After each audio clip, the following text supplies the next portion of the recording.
Hello, and welcome to this tutorial on Respiratory Event Scoring in Noxturnal 5.2. To begin, we will open a study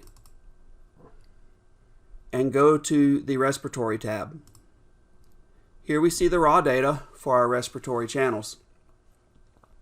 To score an event, simply left-click at the beginning of the event and drag to the end of the event and release. When this is done, you will see at the bottom of the page there are a selection of events. You can tab through these events to select, or you can click on them. You will also see that on each event tab, the hotkey is noted in parentheses. Simply type the hotkey to designate that type of event. In this case, I'll choose an obstructive apnea. To make respiratory scoring faster, at the top of the page is single-click scoring. Select this icon and then designate your first event in a respiratory channel. I will call this one an obstructive apnea as well.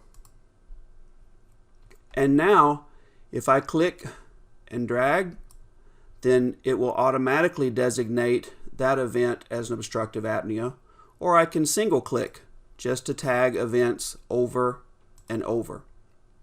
Single click scoring applies to the type of channel that it's being scored in.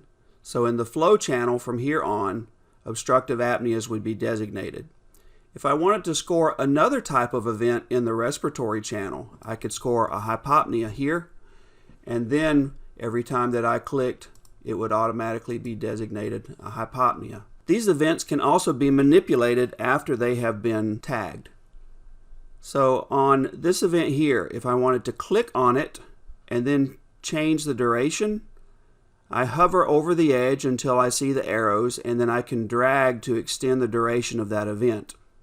If I wanted to change the event, I could also use my hotkeys again and change it by clicking H to a hypopnea or C to a central, and change the designation of this event in any way I wish. Also, if you wanted to right-click and drag, when you do that, then a list of options appears and events can be designated in this way as well.